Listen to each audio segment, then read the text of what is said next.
and thank you again, everybody that's logging in. This is titled An Alley Oop to the Future Generations and More. And I just wanted to just share a little bit about where I'm at professionally, where I'm at in life as a man, morality, and all that other stuff. And I want to reflect on a lot of the things that I see. Right, I just want to reflect on a lot of the things that I see that's going on. Right. So ultimately, what I'm starting to realize, I've expressed it quite a couple times, like as you get older, unfortunately, especially in a capitalist economy, you gotta kind of have to be about yourself and protect your energy, hard body, especially if you're somebody who's serious about knowledge of self. It's it's so much for me myself, how I came into knowledge of self was strictly through studies. I was in universities, I was working 3 4 jobs, sustaining myself, dealing with a lot of domestic instability till this very day, dealing with a lot of domestic instability, a lot of mental illness, a lot of these so-called governmental psyops, and all of this stuff that essentially is just unwanted and is such a burden to especially people that I've noticed, as a teacher. um the moment that somebody asks you hey, how you doing and how's the family, especially the Albanian cast and the Hindu cast and the Chinese cast, the moment that you hesitate and you be yeah, they're all right, you give them any type of half answer like that, they already know this guy's life is fucked up. And based on just something so small like that, that can really determine how far you go, building a relationship with people professionally, even sometimes, even informally, formally, as just as an acquaintance. There's people that really know how to keep you at a distance based on how they just greet you automatically. And I've learned that over the years as a teacher, that there's so many people. Hey, what's up? Who we have here? Odiosa Castellano. Odiosa Castellano. Wow. What's up, Castellano? Hi, welcome. So I'm over here just really just talking about my teaching experience, and I've been working with people from all over the world, and they have such organized ways of life. So, for example, over here in North America, the money's really strong. So, obviously, what am I up to for Christmas? I'm talking to you guys today. I'm talking to you guys about my experience with people all over the world, especially in Asia, outside of America. And one of the things that I really noticed with a lot of people that's not from America is that they have huge families, big, big, big, big families. You know, like I have students from a place called Gujarati, that's somewhere in India, South Asia, North Asia, India, right next to Pakistan area. And their money's not strong like over here. For example, I don't know, sometimes $100 over here is like I don't know, $1,000 over there. It's so much money. So I just find it crazy how over there they have family that all of them got businesses over there. Somebody will be a part of the textile industry, and there'll be 4 different uncles that all the uncles are involved in the business. There's a whole bunch of cousins, a whole bunch of children, a whole bunch of relatives, and they barely got money, but they have money. And you're thinking to yourself how are these people staying afloat? And it doesn't look like they're struggling, but they're struggling when they come over here. I'll tell you, for example, I have students sometimes that, I see them working in Dunkin' Donuts, or I see them working in doing deliveries and stuff like that. And then they wear the same clothes every day, same clothes every day. And I'm like, damn. And then I see them 2 years later, and then it's their cousin, and then they're like a whole bunch of people in their family come over here, and I'm like, damn, like how did they do that? Like how are these people working together to bring so much like collective behavior? Like how are these people bringing so much?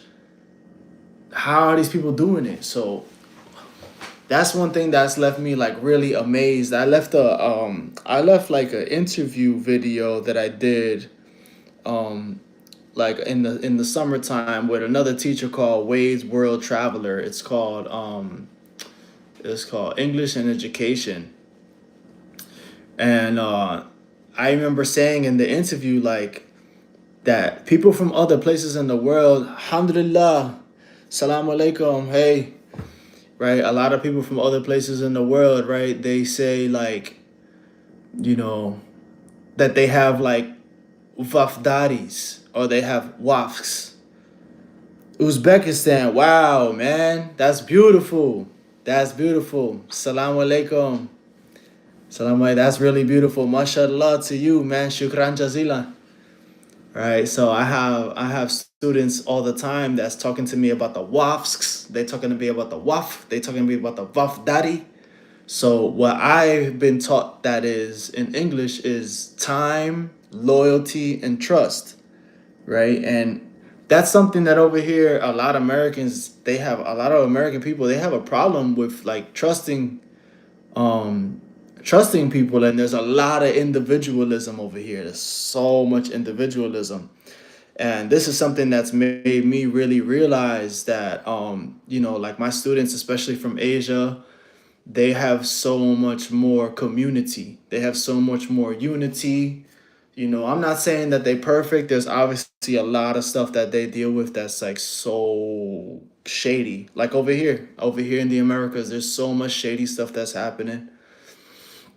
But ultimately, that's what I really wanted to talk about, and like it seems like to me because I'm a teacher, I see people coming from all over the world that's coming from situations that's so messed up, like so messed up that when they come over here to the Americas, like they throw away their culture.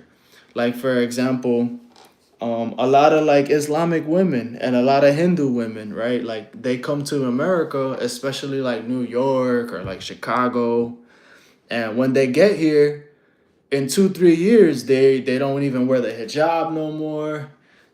Some of them like they start dating outside, like like the stereotypical, like they start dating only like the American people, like the white, the blue hair, I mean blue eyes and blonde hair people, and it's like those are not even like the real Americans. Those are like it's really not the real Americans, to be totally honest with you. um That's funny. Yeah, but yeah, there's a lot of people out here that's really like just so individualistic, and I really wanted to just talk about a little bit about like the saturation of originality. So that's where I want to really go in on like the originality aspect of what I'm seeing. Like when I go on TikTok or when I go on Instagram or sometimes on YouTube's too, like I don't see anybody creating anything new. Like all I see is the same repetitive stuff. Like people still want to be boxers, people still want to be like entertainers. Like people still kind of want to be like the same. Like the algorithm is so watered down. Like some people are not even really talented, and it's like I don't understand how they're getting so much love from society, and I don't understand how they're getting so much money and attention, and they're like literally infants. They're like babies in the mind, like the show speed type shit, the Jake Paul type shit, like all of this fake ass boxing, all of these like even the sports today, like the sports today is nothing like the sports from 19 like I'm gonna say like I always say from 1900 all the way to 1970. Like there's no better time frame when it comes to like Olympics, when it comes to sports, when it comes to music. Like there is no other time that was better between those 70 years when it came to performance and like professionalism. Today it's literally like baby shit. Like I don't know what the fuck's going on. Like you got these guys setting up a whole bunch of exhibitions like with the Tate thing, the Tate and the Demore thing. I'm like, these people are really still like on that. Like, have you guys seen like the type of fighting and boxing and stuff that was back in the day, like 1970s, like 1960s, like Muhammad Ali's time? Like, do you know how much more amazing and much more talented the football players were, like the American football players were? International business normally. Yeah, elaborate a little bit. Talk a little bit more about that. International business, yeah. I mean, I'll tell you straight up, bro. Like the Aboriginal people in America, they see everybody else as like a goddamn nuisance. Like they're just stealing everything from the continental people. That's how really we see it. That's how a lot of us see it, to be honest with you. I don't know if you understood what I just said. But there are Ameri Indians, Lenape, Choctaw, Muskogee, Aniawea, Blackfoot, Chickasaw, Washita. I don't even know if you guys understand what I'm even saying, to be honest with you. But these are like American Aboriginal people that are considered to be black people. And like even them, a lot of them is like stuck in the menagerie or like a circus right now, like this Roman circus. But yeah, they really a lot of them they really see you guys like internationally as a fucking nuisance, to be totally real with you. Because all we really see, it's easy to work sitting in one place now. Yeah, man, especially with the technology. But it's just weird, like how nowadays we have so much resources. You get what I'm trying to say? Like today we have a lot of cars, we have a lot of computers, a lot of banks, a lot of airplanes, a lot of food, and there's still problems from like we still have 1500 problems in 2026. Like what the fuck is going on? You get what I'm trying to say? It doesn't make sense. Like, what the hell is everybody focusing on? That's really what I'm trying to get at.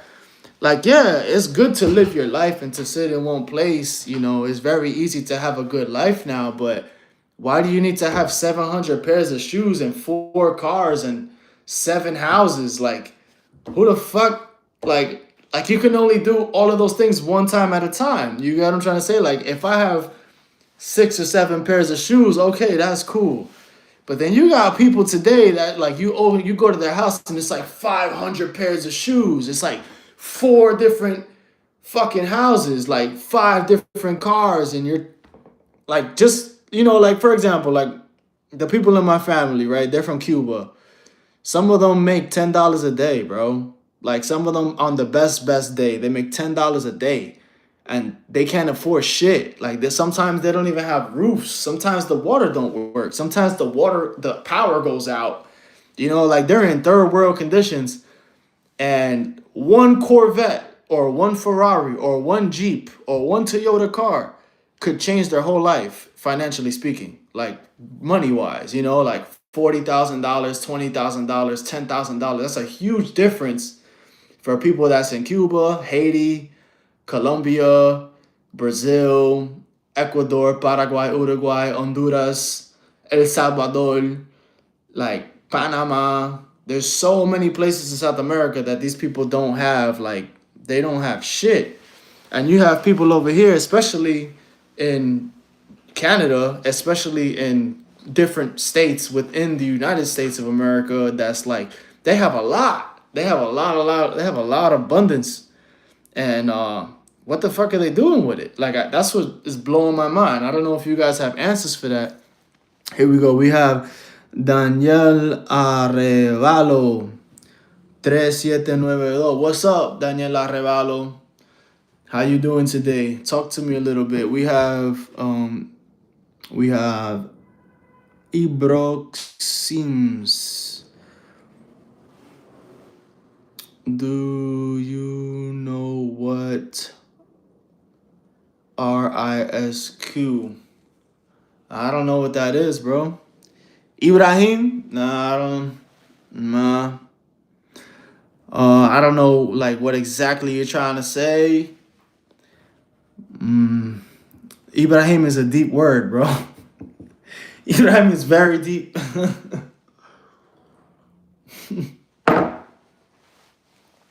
But there's so much happening. Like, bro, I don't know if you guys know, but America is not only New York. America is not only the United States. That's propaganda. There's been so much, not translate.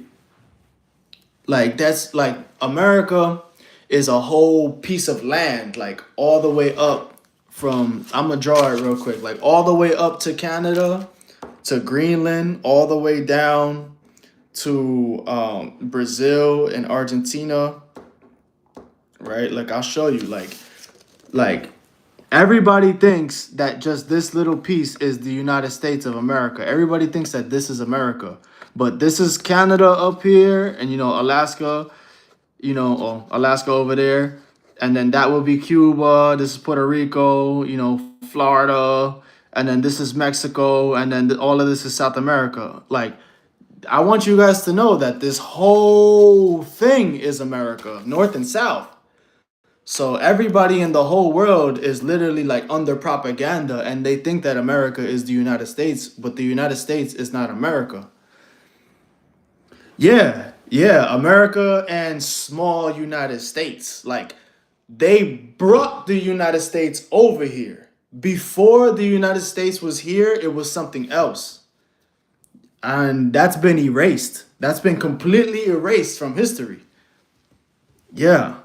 So some of us, like myself, like we're from the continent. Like my people, we're from the continent of the Americas. But because of politics and propaganda, now only if I'm born in New York, now I'm American. That's not fair. I can't have a child in China and all of a sudden now my child is Chinese. Like, bro, it doesn't work like that. But anybody could come to the United States, have a fucking kid here, and now they're more American than everybody in South America and more American than everybody in Canada. Like, that's literally how they set up this whole United States propaganda machine to operate.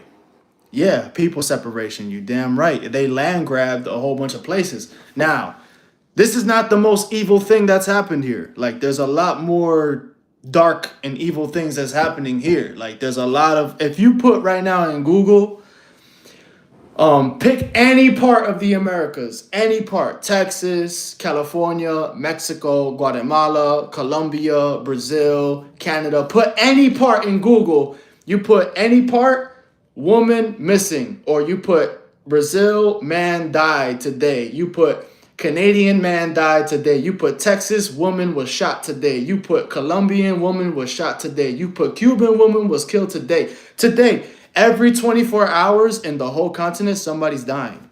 Every 24 hours. And there's so much homelessness here. Everybody's like, oh, America's so great.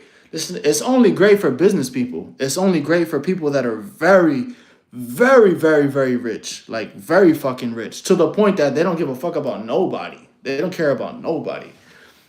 Like, the centricity here is crazy. Like, there's so much like egocentricity here. Like, I'll tell you straight up, like, bro, I went to Cuba. Like, the homelessness wasn't bad in Cuba, but the poverty was really bad in Cuba. Like, some people don't even have rooftops. Right? Yeah. Some people don't even have rooftops in Cuba. And then I went to Ecuador. I went to Ecuador. Yeah, like I went to Ecuador and I went to New Jersey, Ecuador, and Miami. Three different places in the continent, right? So I'll show you on the map again that I drew here. Like, Ecuador is down here. I went to Miami, and then I went all the way up to New York and New Jersey. Four different provinces, provincias, cities, big, big places here in America, continental.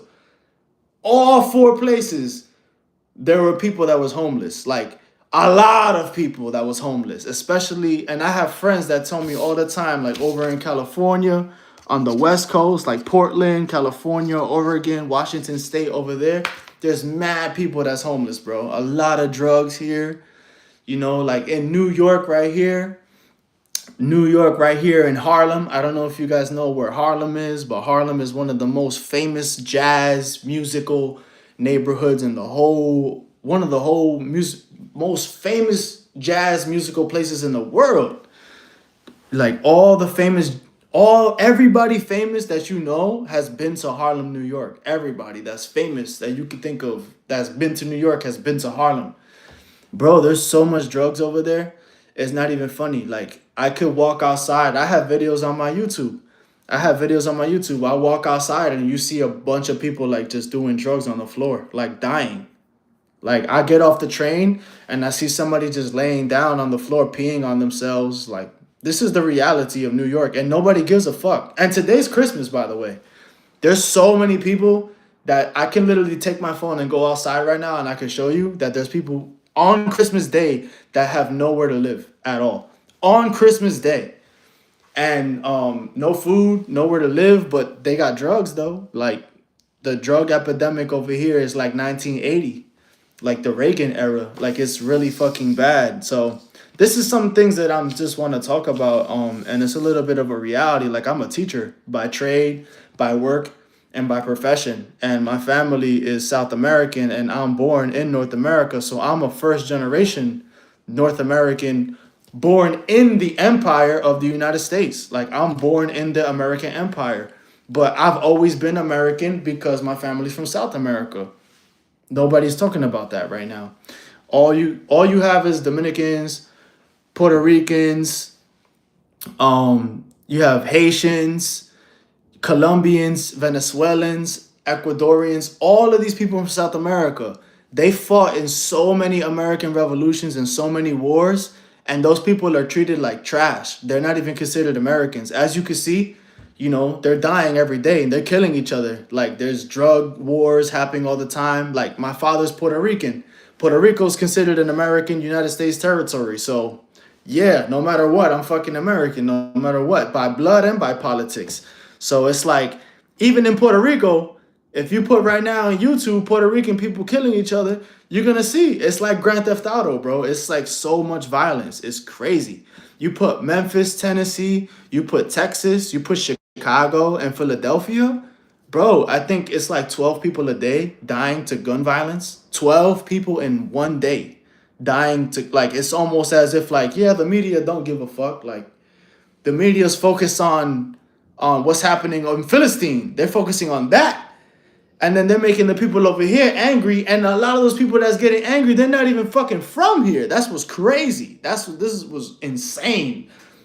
There's people right now that's protesting about the Israel shit and all that shit right now. And they're all getting mad, but they're not even from here. And a lot of them are not even from Philistine. Like, bro, I've supported and I've lived and grew up with Philistine people my whole fucking life. Like, I bought from their families, delis, clothing stores, tech shops, like, naturally. Like, hey, like, oh, damn. I mean, we both have something in common. Both of our countries are fucked up. Cuba and Philistine. Fucked up. Like, crazy. But, I mean, I'm not like all these other fucking Americans that don't give a fuck, or they're gonna go out to protest. Like, bro, Gaddafi was talking about Philistine in 1970, bro. 1980. Fidel Castro, 1970. 1980 was talking about this shit. The same shit that people are protesting 50 years later or 30 years later. There's no resolution. Like, there's no fixing that shit with protesting. It doesn't work. It's just, what I'm really trying to focus on is like, yo, there's something wrong with the people, bro. There's something seriously wrong with the people. Like, they're going on TikTok and watching this fake boxing, and everybody trying to sell you a product. And then the old generation is like little kids. And then this new generation is even dumber. Like, all they can do is like literally text. They're like this the whole time. Little kids, 7 years old, not even playing outside no more. Like little ass kids, bro. I see little ass kids all over the continent, from South America up here. As soon as they get the phone, it's like this all fucking day, scrolling all fucking day, like no humanity, no fucking humanity. Like, I feel so fucking bad, bro. And then you got athletes from some of these South American countries that literally get opportunities to play sports in other countries, and they don't even continue to play sports. They get their fucking money and they run to the United States. And the United States, yo, like I'm gonna put a box around what is the United States so you can see, and then I'm gonna show you like all of the Americas, right? Like, bro, that is literally just the United States of America territory. And then all of these people over here are living so fucking poor, bro. So fucking poor. Like, the people who have citizenships and bank accounts from over here and Canada, they're setting up shop down here, and then they only come down here for vacation and to pretty much make money.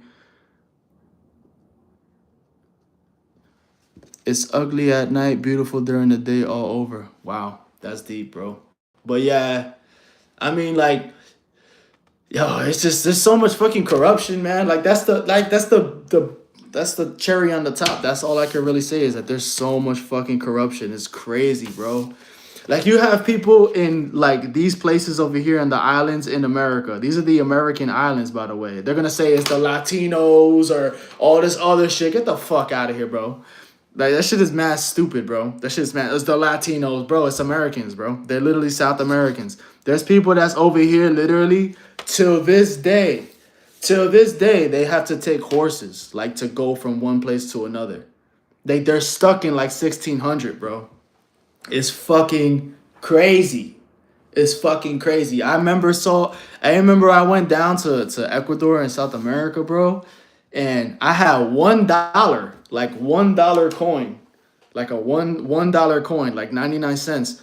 And some lady gave me like 15 mangoes, bro. Like mad mangoes, $1. Over here, you can't even buy half a mango for $1, especially over here in like, in the so-called United States area, like New York, New Jersey. You can't buy shit for $1. You can't buy nothing for $1 over here.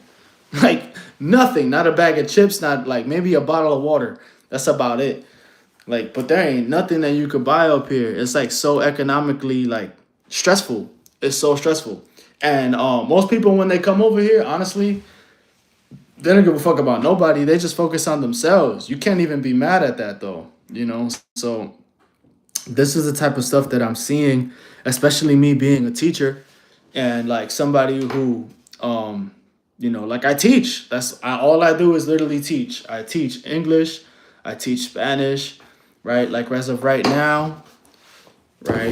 As of right now, I'm doing a reading of ¿Qué es Islam?, which means what is Islam? It's a Spanish book that I got from a brother in a mosque in Ecuador, in South America. And those people down there are struggling, bro. Like, they're struggling so hard. And it's not like struggling like, people are like, like, I gotta kill somebody to make money. Like, it's not like jihad, but it's like, it's financial. It's a financial situation that's making people do things like that's not normal. Like, it's very uncomfortable. Like, in Cuba, bro, if you like, once it turns nighttime in Cuba, the people are sleeping like this, like mosquitoes everywhere, mosquitoes fucking everywhere, and they don't even have windows, bro. They don't even have fucking windows in their house. Mango, almost $2. Oh my god, man, that sounds banging. That sounds banging. You can get a lot of mangoes. Nah, yeah, bro. Like, and yo, like, the healthcare system over here. Sometimes if they pick you up in a hospital over here, it's like $800 just to get picked up in a fucking hospital ambulance. Sometimes it's like mad money, bro. And then you go into the hospitals and they'll give you fucking Tylenol. They'll write you Tylenol here, $400 bill. It's fucking crazy, bro.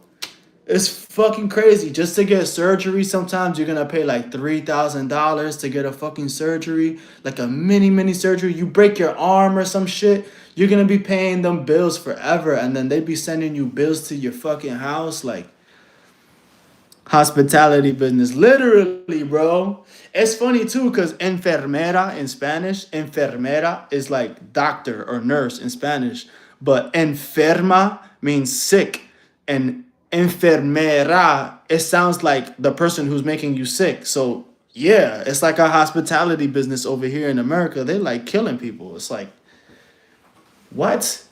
Like if you fucking die over here, like you know how expensive it is to put you in a fucking casket, like your funeral, it costs like $5,000 minimum. Minimum. $5,000 just to bury somebody over here in a public fucking graveyard. It's like $5,000 mad fucking money, bro. Like the corruption over here, the banking system is fucked up. But yeah, guys, I really appreciate you guys. You know, that was a 30-minute build. Yo, Ibrosims. I think I said your name right. Let me know if I say your name right, bro. I don't want to look like an idiot. But thank you, man, for logging in from Uzbekistan, bro. You know, mashallah, alhamdulillah, bismillah. You know, thank you, bro. Thank you so much. Shukran jazilan. I'm gonna go on TikTok right now, so I hope that you enjoyed this conversation and everything like that. I don't usually do this normally. I just wanted to talk a little bit about like, you know, like what the fuck is happening, like what the fuck is going on. So I'm about to do a Spanish class on TikTok. If you got TikTok, I got the same name, and I'm about to jump on there, bro. But you know, mashallah.